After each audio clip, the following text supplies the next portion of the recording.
Assalamualaikum warahmatullahi wabarakatuh.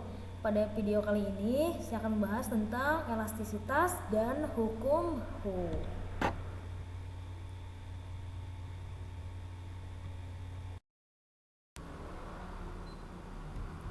Oke, pertama kita bahas elastisitas dulu ya. Elastisitas adalah kemampuan suatu benda untuk kembali ke bentuk awalnya segera setelah gaya luar yang dikerjakan pada benda dihilangkan.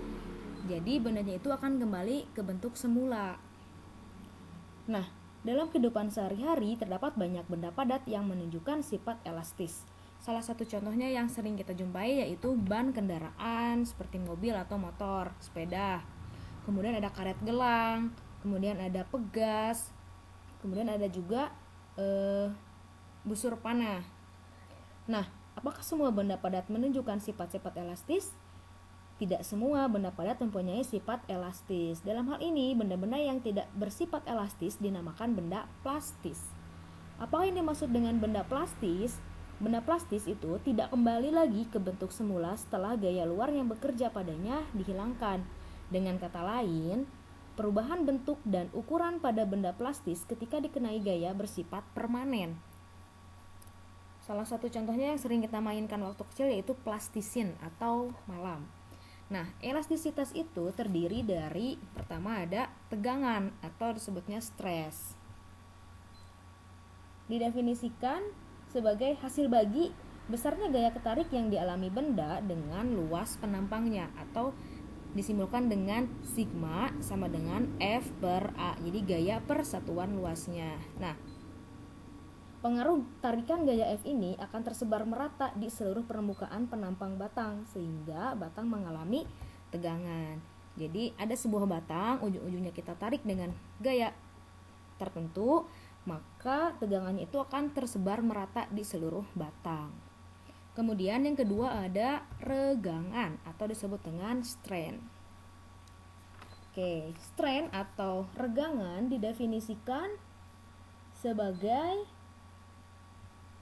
hasil bagi antara pertambahan panjang benda atau disimbolkan dengan delta L dengan panjang awal benda atau L0. Jadi secara matematis regangan itu E sama dengan delta L per L0. Nah, di sini ada sebuah batang dengan panjang mula-mula, kemudian kita tarik dengan gaya tertentu, maka batang tersebut akan mengalami pertambahan panjang. Panjang mula-mula disimbolkan dengan L0. Panjang akhir setelah ditarik dengan gaya disimbolkan dengan L saja. Kemudian pertambahan panjangnya itu disimbolkan dengan delta L. Oke. Setelah tegangan dan regangan, di elastisitas juga ada yang namanya modulus Young atau modulus elastisitas. Nah, perlu diketahui bahwa regangan berbanding lurus dengan tegangan. Artinya, semakin besar tegangan tarik yang dialami, maka semakin besar pula regangan yang dialami benda tersebut. Secara matematis, hubungan kesebandingan antara regangan dan tegangan ini menghasilkan adanya sebuah konstanta. Nah, di situ ya. Dalam hal ini, nilai konstanta tersebut adalah nilai modulus elastisitas atau modulus Young. Modulus Young disimbolkan dengan E besar sama dengan sigma per E atau tegangan per regangan. Maka didapatkanlah hasil bahwa modulus Young sama dengan F dikali L0 per atau dibagi A dikali delta L. Di sini ada keterangannya bahwa sigma itu adalah tegangan, kemudian F adalah gaya tarik, A adalah luas penampang, E adalah regangan, L0 adalah panjang awal, L saja itu adalah panjang akhir, sementara delta L adalah pertambahan panjangnya, di mana L dikurangi L0, panjang akhir dikurangi panjang awal. Kemudian ada E besar, yaitu adalah modulus Young. Kita lihat contoh soal. Seutas kawat yang panjangnya 20 cm dan luas penampangnya 2 cm persegi ditarik dengan gaya sebesar 10 Newton, sehingga kawat tersebut bertambah panjang menjadi 21 cm. Tentukan tegangan yang dialami kawat, B. Regangan kawat, C. Modulus Young kawat. Oke. Kita tulis dulu apa saja yang diketahui di soal. Pertama ada L0, yaitu panjang awal sebesar 20 cm. Kita rubah ke meter ya, ke satuan SI. Jadi 20 kali 10 pangkat negatif 2. Kenapa negatif 2? Karena cm ke meter itu naiknya 2 tangga, yang artinya 20 dibagi 100. Kita tulis jadi 20 kali 10 pangkat negatif 2. Kemudian ada luas penampang disimbolkan dengan A besar sama dengan 2 cm persegi. Ini juga sama, kita rubah ke meter, jadi 2 kali 10 pangkat negatif 4 meter persegi. Nah, kenapa jadi negatif 4? Itu cm dirubah ke meter persegi itu naik 2 kali kan. Nah, 100 itu kita kalikan dengan 2 karena meter persegi. Persegi itu pangkat 2. Jadi yang asalnya 2 kali 10 pangkat negatif 2 dikalikan dengan 2. Jadi 2 kali 10 pangkat negatif 4. Kemudian ada besar gaya, disimbolkan dengan F besar sama dengan 10 Newton. Kemudian ada panjang akhir, disimbolkan dengan L besar sama dengan 21 cm. Kita rubah ke meter, jadi 21 kali 10 pangkat negatif 2. Oke, ditanyakannya apa? Ditanyakannya A, ada tegangan, simbolnya sigma, kemudian regangan, simbolnya E kecil, dan modulus Young, simbolnya E besar. Oke, yang pertama ada tegangan. Tadi tegangan itu adalah F per A, gaya per satuan luas. Gayanya 10 dibagi luasnya 2 kali 10 pangkat negatif 4. Hasilnya berapa? Hasilnya 5 kali 10 pangkat 4 Newton per meter persegi. 10 dibagi 2 hasilnya 5. Nah, negatif 4-nya karena itu dibagi, pangkat naik ke atas jadi positif. Dari mana? Dari sini. Kalau dibagi, pangkatnya itu naik ke atas negatif. Cuman berhubung pangkatnya itu negatif, jadi negatif per negatif jadi positif. Jadi hasilnya itu 5 kali 10 pangkat 4 Newton per meter persegi, atau sama dengan 50.000 Newton per meter persegi. Lanjut, ada nomor B, yaitu ditanyakan regangan kawat, simbolnya E kecil, yaitu delta L per L0. Delta L itu adalah pertambahan panjang, jadi L dikurangi L0 itu hasilnya 1 kali 10 pangkat negatif 2 dibagi L0, panjang awalnya 20 kali 10 pangkat negatif 2. Hasilnya jadi 0,05 Newton per meter persegi, atau 5 kali 10 negatif 2. Kemudian yang C itu adalah modulus Young kawat, disimbolkan dengan E besar, yaitu pembagian antara sigma atau tegangan dibagi dengan regangannya. Tadi tegangan hasilnya 5000 atau 5 kali 10 pangkat positif 4 dibagi dengan hasil regangan, yaitu 5 kali 10 pangkat negatif 2. Hasilnya 1 kali 10 pangkat positif 6.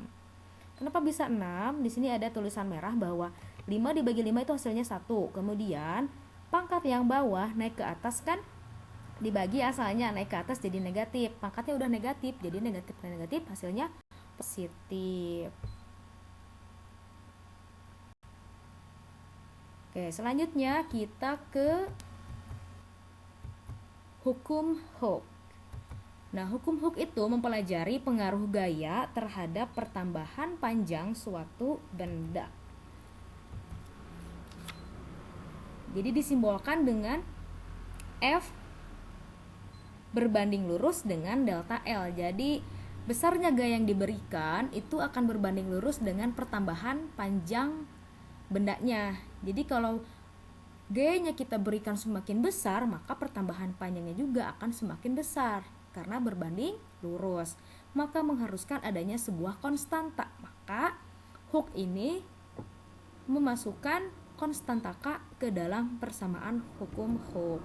Jadi F sama dengan K dikali delta L, atau secara umum biasanya pertambahan panjang itu di buku-buku pelajaran fisika disimbolkan dengan delta X kebanyakan. Maka kita pakai delta L-nya diganti menjadi delta X ya, supaya sama dengan buku-buku mata pelajaran yang ada di sekolah. Nah, pernyataan Robert Hooke itu, jika gaya tarik tidak melampaui batas elastisitas pegas, maka pertambahan panjang pegas itu berbanding lurus dengan gaya tariknya.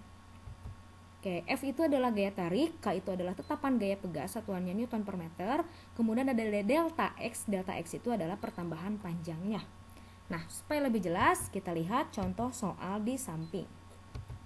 Sebuah pegas dengan panjang 10 cm ditarik dengan gaya sebesar 5 Newton. Pegas tersebut bertambah panjang menjadi 12 cm. Nah, berapa tetapan pegas tersebut? Oke, ini ada gambarnya. Kalau kita ilustrasikan seperti ini ya, ada sebuah pegas, kita tarik, maka akan bertambah panjang. Nah, pertama kita ketahui ada X0. X0 itu adalah panjang mula-mula. Besarnya 10 cm dirubah ke meter jadi 10 kali 10 pangkat negatif 2. Kemudian ada gaya besarnya sebesar 5 Newton. Kemudian ada panjang akhir sebesar 12 cm atau 12 kali 10 pangkat negatif 2 meter. Kemudian kita cari delta X, pertambahan panjangnya, yaitu X dikurangi X0, panjang akhir dikurangi panjang awal. 12 kali 10 pangkat negatif 2 dikurangi 10 kali 10 pangkat negatif 2, hasilnya 2 kali 10 pangkat negatif 2 meter. Ditanyakannya adalah K, atau konstanta pegas atau tetapan pegas. Nah, di sini rumus awalnya bahwa F sama dengan K dikali delta X, maka kalau mau mencari X, K itu pindah ruas dan F pindah ruas menjadi sebelah kanan, yang kali menjadi pembagian. Jadi hasilnya itu K sama dengan F dibagi delta X, yaitu 5 dibagi 2 kali 10 pangkat negatif 2, hasilnya 2,5 kali 10 pangkat 2 Newton per meter. Nah, kalau masih bingung kenapa jadi pangkat 2, itu pangkat yang bawahnya kan 5 dibagi 2 kali 10 pangkat negatif 2. Negatif pindah ke atas itu sebenarnya tetap negatif, cuman berhubung ini bagi kalau pangkat dari bawah pindah ke atas jadi negatif. Jadi negatif kali negatif itu sama dengan positif. Jadi maka hasilnya 2,5 kali 10 pangkat 2 Newton per meter. Nah, sekian pembahasan ini. Kalau ada yang kurang dipahami bisa komen kalian ya. Jangan lupa untuk like, comment, share, and subscribe. Terima kasih. Semoga videonya bermanfaat. Wassalamualaikum warahmatullahi wabarakatuh.